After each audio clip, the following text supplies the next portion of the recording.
All right, guys, we're back after a little technical issue on the Cincinnati Bengals weekly show. And Joe, we were talking about how coaches don't want to come here and how it took so long to get a defensive coordinator on board. Yeah, like we were saying, when you think about, first of all, who they hired, so you know that the Bengals, you know their history, you know their background, and you can, as a veteran defensive coordinator guy, an established coach in this league, do you want to go back and be involved in a Dave Shula type situation? The other coaches who were qualified, a lot more qualified than Zach, in order to be head coaches, and you've seen that the guys they passed on, it has to be in the back of your mind that, whoa, they hired this guy to be a me guy, a yes guy.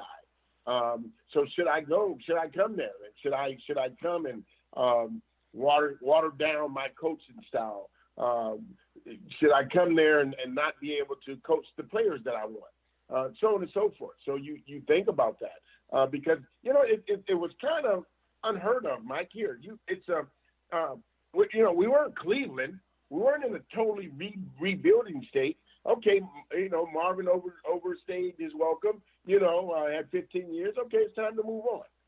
You bring in, you got some good players. Yep, you got a couple great players. You know the history of the organization, and you've seen that they didn't go after any established kind of coach, any up and coming coach with experience.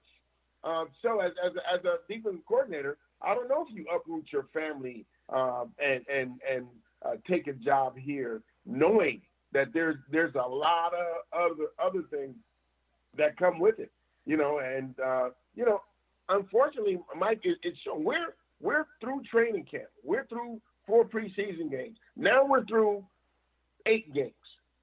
So that's 12 games and OTAs and a preseason. And in my opinion, they're worse off now than they were at the end of last year. And we were on a decline last year. They're worse. So it's really demoralizing, man, when you kind of look at it and if you were an AJ, would you come back? Should you come back? The fact that you haven't committed to him as soon as, if I'm going to bench AJ Andy, and I'm asking and I'm talking about, we're winning. We're gonna get this thing together. And my number one priority on this team, in my opinion, will be AJ Green. And there's no commitment to him, so I don't know if we're going to see him on Sunday, Mike. Well, how about this? I don't think we will, because I think he wants a long-term contract. They're nowhere near getting that done, and I don't think he's going to play until that's done. But you talked about Dave Shula. This is not just a Dave Shula thing. When you look at the guys who have been the head coach for the Bengals, let's go back in history. Forrest Gregg.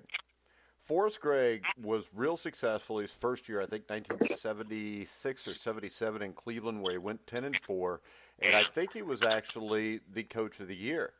And he ended up, had a couple bad seasons at Cleveland, got fired. He coached, I think, in the CFL. I think it was in Toronto, but I'm not sure on that. And he wanted to get back to the NFL. He took the job with the Bengals, and it was basically after failing in the NFL.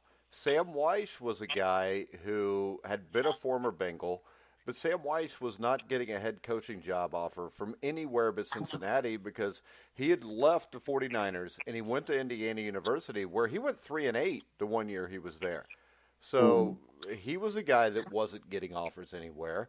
You fast forward to when Weiss was let go, you bring Dave Shula in. Dave Shula was a young guy that really didn't have a lot of experience. Not a lot of offers were being thrown at him. And then you got the Bruce Coslett, Dick LeBeau. Bruce Coslett was a guy who failed in New York, who was on staff, easy hire, mid-season. They win a few games at the end of the season, and they gave him a longer-term contract. Dick LeBeau was an older guy that nobody was going to give a shot at a head coach, so he became the coach. Marvin Lewis even was a guy that was basically fresh off of being a coordinator, and a lot of people thought he should have had a job a year before. And I think what you get here is you get a bunch of guys nobody else wants, and that's who the Bengals take because the guys that people want don't want to come here. Yeah, and you see that. With this, especially with this situation, and you can kind of see where the Browns, where their mindset is. We're not going to get. First of all, we doubt in our lifetime, Mike, that we're going to ever get an established coach, a Belichick, Dan Reeves, a guy like that. No. So we're resigning. As long as the Browns are owners, we know that, first of all, they're not going to go pay top dollar for a coach because in their mind, they don't have to. They don't have to have a GM. They don't have to have a scouting department bigger than 4 people. Because you know what? We can still be, if we win 6, 7, 8 games, okay, oh well. We're still going to make the money based on the TV contract. The TV contract is not based on how bad the Bengals are. And they know it. So you got to imagine. I only can imagine what their family meetings are about when there's no Zach Taylor, when it's just Mike, Katie, and little Paul. What they're talking about. It sounds like the Little Rascals. Yeah. So when you think about that, is there football talk? Are you? And we can't imagine, Mike, that they're sitting there and they're talking about how stout Atkins is, compared to Dunlap. They're not having those kind of discussions, man. No. It's how old is he? Everything is on paper. Everything is Mel Kiper. It's on paper, and it's what the ESPN has said. It's what Mel Kiper and all these other people are saying. So it's none of that. It's not. We're not getting into X's and O's. I don't think any of them understand X's and O's. They hired Zach. Zach is coming from coaching quarterbacks, Los Angeles Rams. Rams are in the Super Bowl.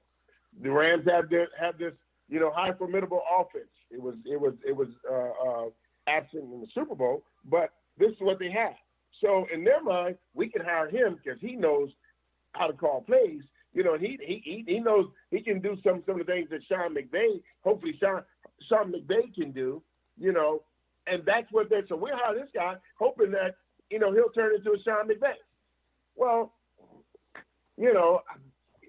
are they going to let him stay around long enough to implement something or get the type of players that you need for the type of system that he's trying to run? Even though I don't agree with the type of offense that he and other new wave offensive NFL teams are running. I'm loving the Seattle Seahawks and the San Francisco 49ers and putting that fullback up in there and still be able to throw the ball and their passing yardage and percentage is just as good as us. Here we might we're just old school and we are the stubborn dudes that don't want to change and understand now NFL football is going to be 85 to 82. Those are going to be the scores, and they're going to be throwing 45 passes a half. Are we going in that direction? I don't know, but it's unfortunate, man, and I'm trying to look at a positive with the organization, but Mike, help me out, man. I can't find one. Because there is none. Let me ask you this, Joe. You played for the Bengals when Paul ran everything. Yeah. Let me ask you this. You had Sam Weiss as the coach, and if you don't want to answer this, this is fine, because this is not to take a shot at Sam, because I've had Sam on the show a couple times, talked to him off air. He's a great guy, and I think he did a damn good job as a coach coaching the Bengals. Did you feel like he had the final say, or was this something where it was like, Paul's got the final say? Well, I think at that time, I was a younger player, trying to get a grasp on Dick LeBeau's defense. Sam, to me, in my opinion, my relationship with Sam, I had an awesome relationship with Sam. Sam was always high on Joe Kelly. He was a Joe Kelly fan. I know that through my personal conversations with Sam. It wasn't until I got traded. I'm telling you, honestly, it wasn't until that day I got traded and Mike Brown called him out of the meeting. He then called me out of the meeting and he handed me the plane ticket. And he sat there and he took that berating. I cussed him out from here to Sunday. And he said nothing. He just looked, he was red as a tomato, and I didn't know at that time that he had something to do with it. But once LeBeau came out and once Dick Shelser came out, and he said he had nothing to do with it. And I'm saying, how in the hell can a head coach not know that one of his players is getting traded? But by that time, Paul wasn't there anymore. But while Paul was there, Paul sat in a defensive meeting, and Paul was there and understood that. Mike Brown never, ever, one time was in any meeting. I never seen him look at film, other than maybe he looked at the game, on Monday, in there. But as far as going into the DB's room, looking at film, the linebackers room, the defensive line room, the offense, Paul Brown was in there. My rookie year, I recall him in those meetings, saying things. Even it wasn't a long time. He wasn't trying to micromanage them, but he would say stuff on the field. You could get in. He wasn't, as involved as he was in the past when he was younger, but, he was there. So, you had a sense of nostalgia. You knew that this guy, he was a pioneer of football. So you respected that. And you don't get that with Mike. Either you have it or you don't. You can't make Mike Paul. So at the end of the day, the Bengals fans got to understand Mike is not Paul. So the Bengals were created and established under Paul and what Paul thought and what Paul's vision was for the organization. And his son has taken over it, and his son has a different vision. His son's vision is business. It's business. It's not about winning the Super Bowl every year. It's not like about putting. I've seen that personally. Never in my 4 years with Cincinnati did I think that we had or kept the best 53 that went to training camp. I've seen that. I've seen guys that I knew was better than this guy, but that guy made more money, so they cut him. And with that, it became that. So I became to be aware of, in this organization, it was not about winning or fielding the best team, every year. So why do we continue to watch this crap, Joe? Hey, you know what, Mike? Because we're football guys. Oh, I know, but that should give us the common sense to not. It does, but we can just talk about, man, how bad this is, and at the same time, while you and I are sitting here and we're talking, on the grueling truth. Mike, I can tell you, man. Now, I've never been a head coach, and I'm refrained that, but I know football, I know linebacking, I know defense, I know defensive schemes. I can tell you right now what type of scheme. More than likely, I'm a 4-3 guy. There's I'm a all out. I'm not a sit back kind of guy. You've been a head coach. We couldn't do any worse. Right now, today, you and I could not do any worse than what's going on.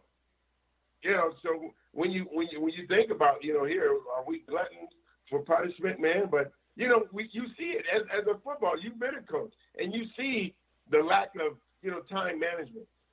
The calls, fourth and an inch, and you're in a shotgun, and then your call is to run. I hate fourth and a yard in a shotgun more than any play in the history of Western civilization. Oh my God! So you look at that, and I don't know if everybody watches the game how you and I watch the game. I'm sure that there are.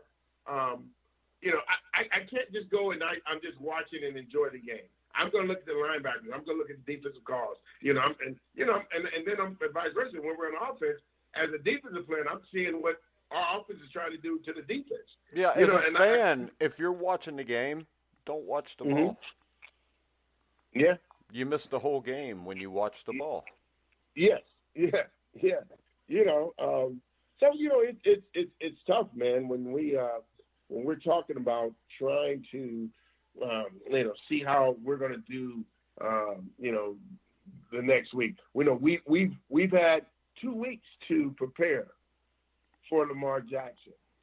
And unless you're going to change your scheme, I don't see anything different. Well, see, I don't think it's a change of scheme. I think the problem is this. I think the problem is lack of discipline in that scheme because nobody contains their gaps. And what's going to happen this week, I can already tell you ahead of time. It's a trap game. They just had a huge win over the Patriots. But the Bengals will let this get away because their defensive ends will fly inside. Lamar Jackson will run outside and either hit him deep or just run for 200 yards. Yeah. And I, it's those are mental breakdowns. Those are mental errors. They happen every 2-3 times a game. It shouldn't happen 25 snaps. And you have multiple people making mental mistakes. And I can only personally put that in the same space as I was when I got traded to the New York Jets. And we were Pete Carroll was trying to teach Fritz Shermer 4-3 scheme to us, and he's trying. Wait a second. He was trying to teach Fritz Shermer. Yeah. Fritz Shermer. He was a Minnesota Vikings defensive coordinator for a long time. I think you're talking because Fritz Shermer knows more about defensive line than about anybody ever coached it. So I couldn't imagine Pete Carroll telling Fritz Shermer anything. No. He was trying to teach that Minnesota the fourth. So they were assistant. Okay. Him and Monty Kiffin were assistant coaches at Minnesota. So when they came to the Jets, now he's trying to teach that scheme that they were running in Minnesota to us. But in the same time, he's trying to teach it to Fazio, who was a college quarterback coach. Monty Kiffin, who was down. He was coaching the inside linebackers. You had Coach Robinson, Greg Robinson from UCLA. So not only are they trying to learn the defense, they're trying to teach us the defense. And at the same time, they're trying to create this game plan against all these teams. And it wasn't working. We were, for that entire first year, I can see so many similarities between that Jet team and this team, but we weren't as bad as these guys are. We were a little better, we're a little more competitive, but they're running around, and I'm telling you, these guys, they're not confident in what they're trying to do defensively, and they're not confident in the game plan, and it's showing. It's showing in 8 games that they're not comfortable with whatever this defensive coordinator is trying to do. All right, so Kozla was the head coach in 90, right? Yes, 90, 91, 92, right. Yep. You had a running backs coach named Kippy Brown? Yeah, Kippy Brown. Who the hell wants to be called Kippy? Kippy, yeah. Kippy from Tennessee. Greg Robinson and Monty Kiffin, who would turn out to be pretty good coaches. Well, all of them. Well, you know what, Mike? This was 1990. It's 2019. I know. So, they learned some stuff. You got some time. Unlike players, players don't have the time. I seen Pete Carroll, Monty Kiffin. I seen them destroy Eric McMillan was one of the best free safeties, a 2-time Pro Bowl kid, young kid. I see them totally destroyed his career. Totally destroyed Emac's career. You know, to this day, they totally destroyed that kid's career. And he was one of the top safeties in the league. And it was just about egos and them trying to teach a defense that they didn't know. You know, and I can see that. And you know, the Zach and those guys are, you know, they've come in, and I can see how they're forcing their linebacker from North Carolina State. They're forcing him into packages. You know, you're looking at it, you know, cover 2 against the Rams. You're forcing him, this kid that never played middle linebacker, when you got, you know, Preston Brown as a middle linebacker. He knows cover 2, you're running with 3 at the seam all day. And at least he's going to be there. And it's those kind of things that I see as a former player, that these guys are so out of position. A lot of times just by alignment, by the defense. Yeah, and I think Eric McMillan is a good example of what can happen to a player when he's stuck with bad coaching, because I think that he was like the 1988 NFL Defensive Rookie of the Year, and he was the first New York Jet in team history to play in the Pro Bowl his first 2 seasons, and by 1993, he's on 3 different teams and out of the league. Oh man, they totally destroyed him. You know, when I say a guy that had range, when I say that guy that, you know, I mean, he got a PhD. You know, he was in school while we were playing. Yeah, and he was like 6'3", wasn't he? He was a big safety for back then. then. He was right at about 6'3", you know, 200, 205, you know, could run, could cover, you know, and was his football IQ was out the roof. Oh, yeah, his dad was a Pro Bowl tackle for the Cardinals, wasn't he, if I remember? For the Cardinals. Yeah. So, you know, he had football IQ. You know, we talk. You know, he's coaching down in Georgia. So, you know, when you talk about coaches, you know, ruining, you know, not only this season, you know, they've come in and ruined this. This season is over. And as a result, I see what they're doing to Preston Brown. Preston Brown, you know, is out. He's not in a lot of schemes. You know, is Preston Brown a fast linebacker? No, he's a Mike. He's a Mike. You know, I still think we're probably the only team that has 4 linebackers. I'm looking at other rosters. We've got 4 linebackers. You know, linebackers are the heart of your team. Are we trying to play a 4-2-5? Because that's what it looks like most of the time. Yeah, that's what it looks like. Which is a college defense. Yeah, you know, and you know, it's the Xbox defense, I guess. You know, and you know, you just there's a lot of things that we could do. You know, you're running, you know, 4-3. You know, the kid from Oklahoma, Mike, the linebacker, he doesn't play any snaps. You know, it's all special teams. You know, I thought, you know, when you're trying to match up guys, a number 3 running up the seam, he's a guy that, you know, he's a linebacker that can do that. So, you know, I think they have the players to be able to at least compete. But, you know, it's at the end of the day, we can continue and talk about how bad the players were, how bad Andy is, you know, or at the end of the day, you have to look at what the coaches are and what and how the coaches are preparing them. You know, the game plans. I haven't seen one game plan, Mike, tell me if I'm wrong, that I thought offensively and defensively, other than the Seattle game. But even that game, Joe, I thought the game plan was good. But when you got to the second half, we only scored 3 points on offense. So we got dominated because they made no adjustments to their original game plan. Yeah. You know, I mean, we got a half. We had a half of something I thought that would work. And then once we seen, there was no changes. And then it just got worse. You know, from San Francisco, it got even worse. Well, the 49ers exposed them, and everybody's pretty much done what the 49ers did since then. And the sad thing is, we're almost 2 months later, and we still don't know how to do anything to stop it. Yeah, and you know, Mike, it's unfortunate, man. We can, you know, what you going to do?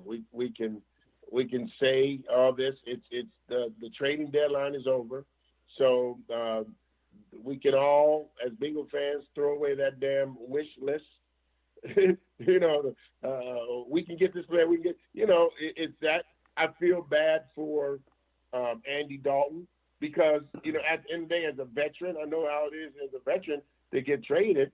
To be in that situation. Rather than sitting down and as far as Mike, so you can understand the Browns' thought process. I'm not going to send you because if I play Ryan Finley and he bombs, I put you back in and you go back in. So how do you think? What kind of mindset is Andy going to have? Yeah, because you know what happens then. No matter what Andy does, they're probably going to draft a quarterback first, just to shut everybody up, and then Andy's going to leave anyways. And I hope Andy goes to Chicago because I think he could win a lot of games there. Yeah. You see, those these kind of situations, and to me, it's not the same as when you look up in New York with Eli Manning. And that situation, I don't see this. Eli was, to put it bluntly, Eli was shitty. Yeah, but you know what? Eli was shitty because the same front office of drafting bad offensive linemen that tanked for 5 years is what happened to him also. So the quarterback is going to end up being shitty if his internal clock gets ruined because for 5 years he's got somebody in his grill right away. So that Eli Manning's a lot older than Andy Dalton. Yeah. So, it's I don't know, Mike. It's and I don't think Andy Dalton is like an elite quarterback, but I think he's in the top half of the league, and over half the teams in the NFL, would improve their quarterback situation by having Andy Dalton. And I think people also forget that since 1991, the Bengals have made the playoffs 7 times. Andy Dalton was responsible for 5 of those. Yeah. Yeah, so when you is he in the top 10? Probably not. But like you said, he can win. He can win some games. He can put he can string along. He can make those NFL throws. You put him behind an offensive line. Put him behind the 2015 team, Joe. It was 27 touchdowns, 7 interceptions, and he was a favorite to be the MVP. Until he got hurt. Yeah. Until he got hurt, So, I mean, Mike, we talked about it, and, it's unfortunate that, and we're spending this entire time just talking about the Browns and how they operate, as opposed to talking about X's and O's. Yeah, but you know what? The X's and O's don't matter because of the way the Browns operate. And it's true. So you have a football show and you don't talk about football. You don't. Well, we haven't seen football to talk about yet this year, Joe. Right. It sucks. It sucks, Mike. We you go, man, and you always, I really want to give the guy the benefit of the doubt. I do. But at the same time, coaches. Pete Carroll sucked, and he sucked big time. For a long time. Then he hit it big at SC. So coaches, and that's the problem I have with coaches, because coaches can suck, and still retain their job. Well, he got Russell Wilson, and he had donors at USC that paid a lot of money for guys. Yeah, and in NFL, the acronym for NFL is not for long. So guys have 3, 4, 5 years. And you're blessed if you play longer than that, or you're able to stay healthy. So you're talking about here, Zach is coming in. You look at what AJ. I mean, primarily looking at Andy. You're coming in, Andy. If Andy had an offensive line, and he had AJ, and he had Ross. Will we be 0-8? No. I would think we would be, minimum 5-3, maybe 6-2. Joe, come on. I think they'd be 0-8. I think they're that unprepared. Maybe they win a game or two with AJ and Andy. But I'm saying if we had Jonah Williams and Gordy wasn't pouting, and you mix the interior three, the center and the guard. I think Andy, that would buy Andy some time, and I damn sure think that it would have given Joe Mixon, an inch here and an inch there. Because, with a guy like that, that's all he needs. So if you have Mixon running the ball, man, now, that benefits the passing game. So, I think we would be no worse than, I think we would still be in the running. Even if we were 4-4, I would think we'd be in the running. But, it's all that is mute, man. And, I was hoping to see AJ, this weekend. But according to some of the reports, I think we're not going to see him. So I think a lot of fans and I'm sure Ryan Finley was hoping that AJ was going to be there. Yeah. Because I saw a lot of fans say that AJ was going to play now since they announced he was going to play.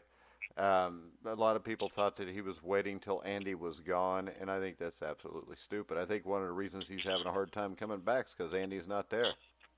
Yeah, but there's a bond. There's relationships. This is real life stuff, man. And I'm sure he and Andy got together away from the stadium and, talked about it. And, damn, at the end of the day, hey, we all have a shelf life. But when it happens, did Andy even fathom or think that this was it? No. I know he didn't. There's no way you think at this point in your career where he was, you still think he has, 2-3, good years starting, quarterback for the Bengals. But boom, it's abrupt.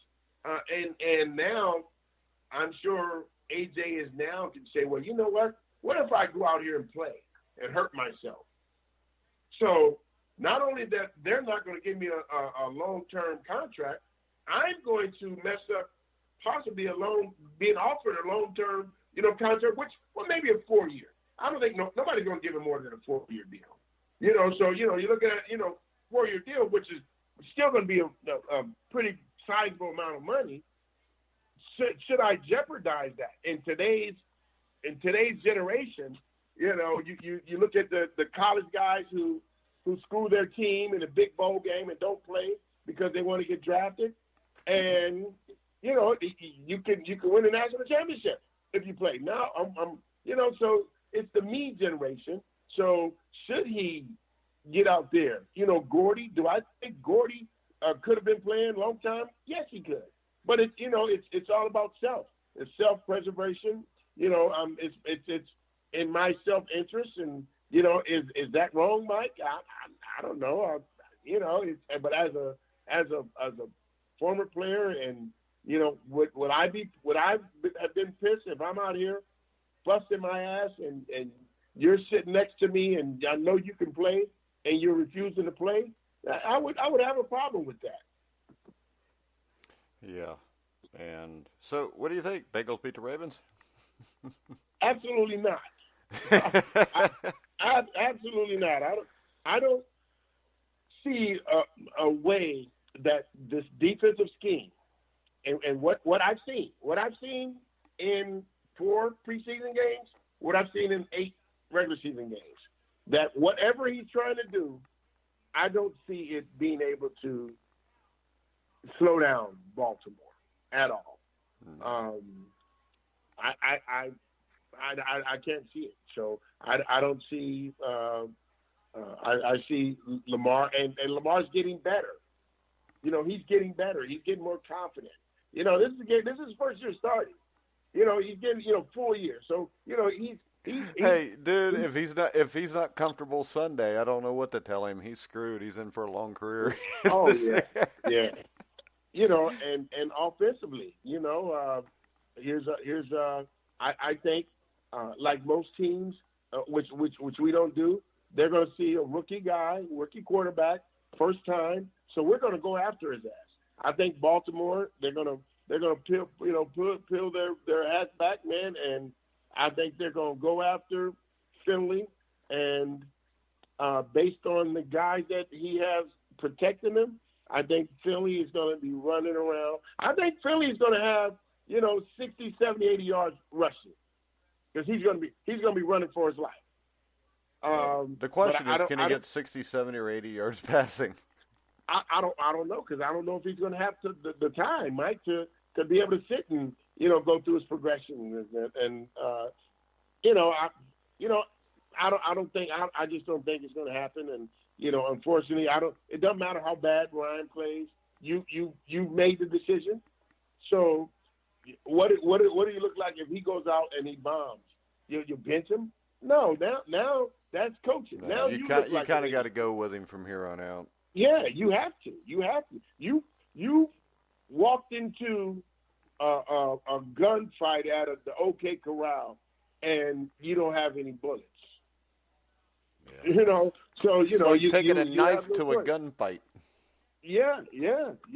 So you have to. No matter what happens, you're gonna have to stay behind him, and and I'm sure that now in his press conferences that he's gonna start blaming the offensive line for Ryan Finley's bad play because he has to, because he's made that decision. So Sunday I'll be there.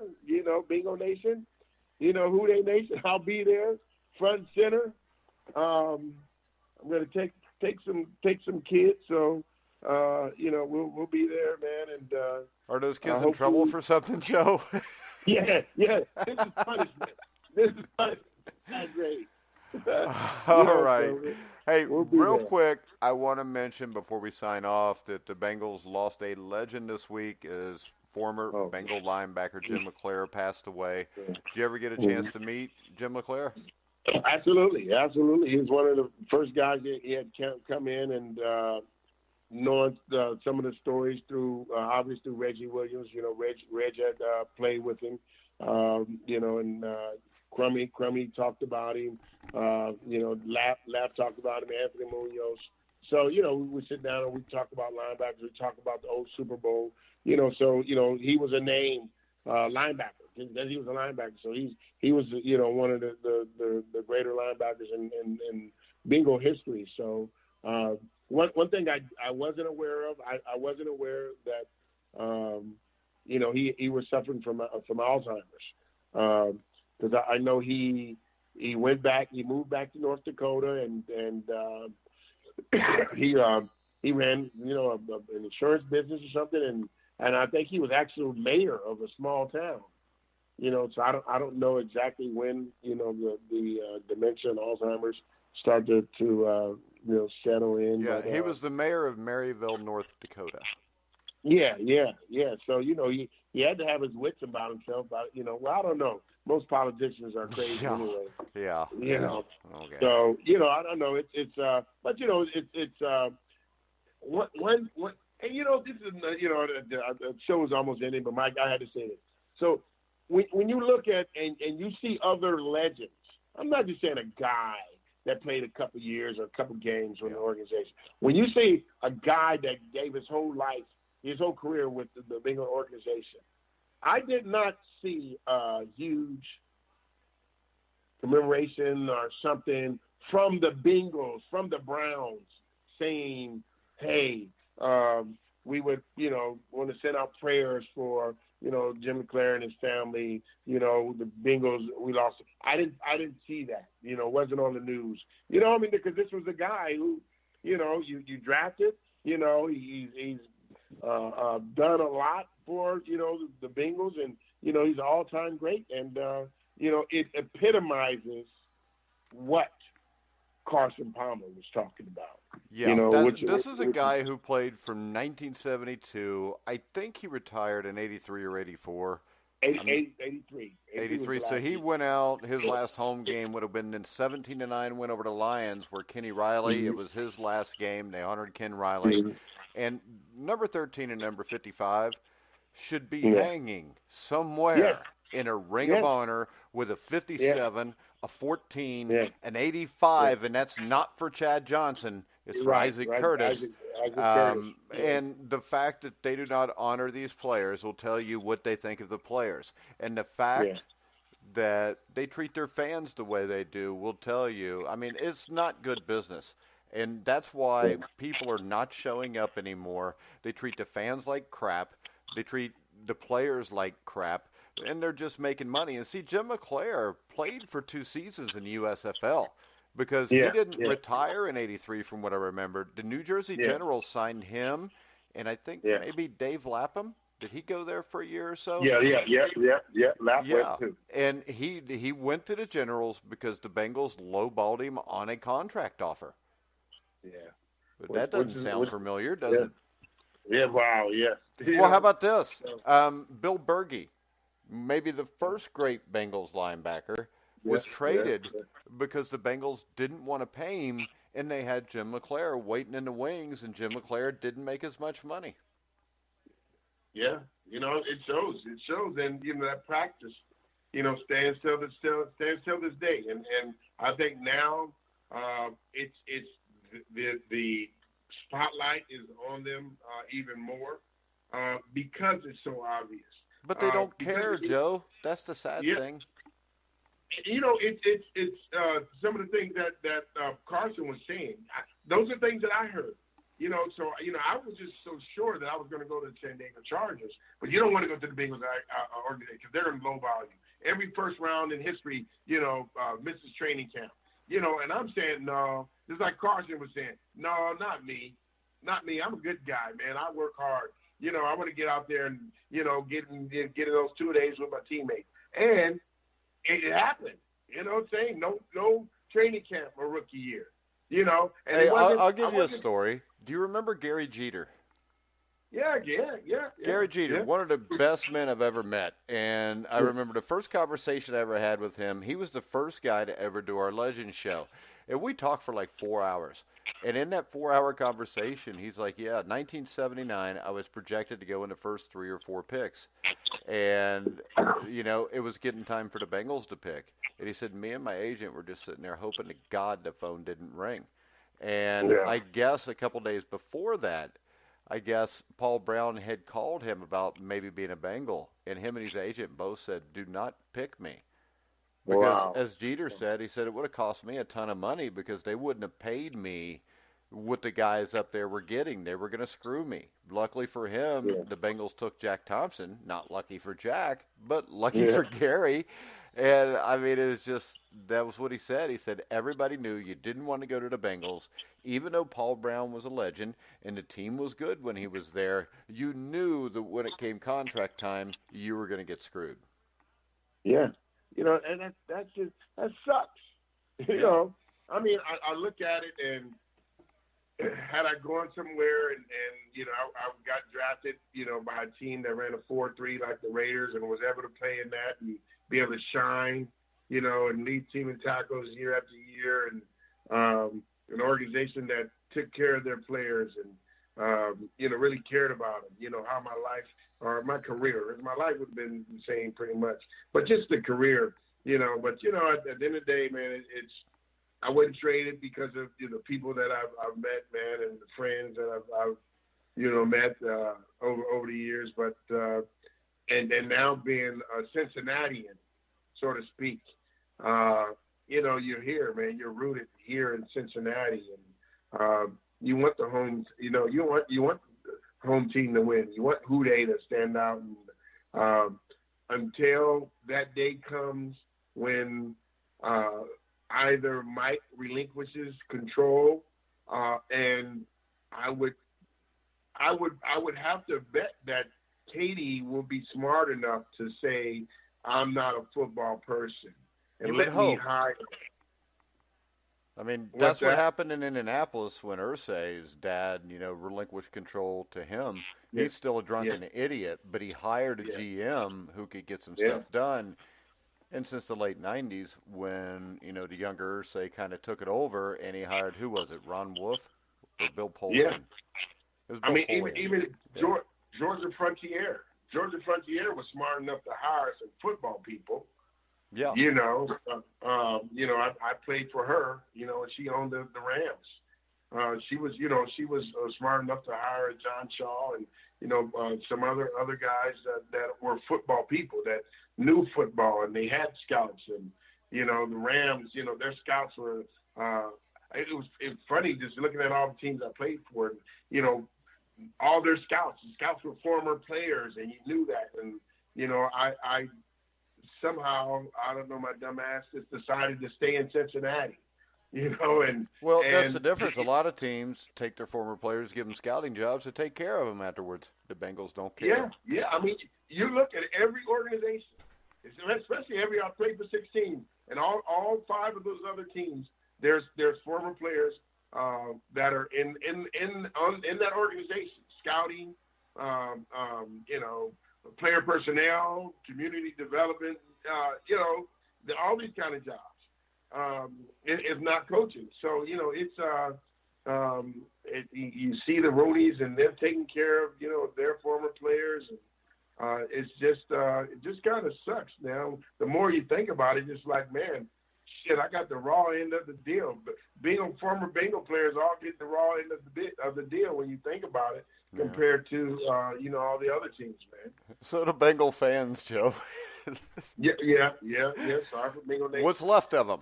All right, we're going to go ahead and wrap the show up. We want to wish Ty Robbins a happy birthday. His wife made him go out for his birthday tonight, so that's why he went on the show. He'll be back next week. Tell him I said happy birthday. It was my wife's birthday last night. So. There you go. Tell your wife I said happy birthday. We'll do. Yeah. All right, guys. We'll be back next Wednesday to bitch and moan about the loss to the Ravens and look forward to the next loss against whoever they play next week. I don't even know anymore. But remember, you can follow us on The Grilling Truth at Grilling Truth. You can find us on any podcasting platform, including Spotify, iHeartRadio, iTunes, TuneIn, Spreaker, Stitcher. We're newly on something called Podcast Addict. I don't know what that is, but you can find us on it. So we will be back next Wednesday. For Joe Kelly, I'm Mike Goodpastor. You've been listening to The Grueling Truth, where the legends speak.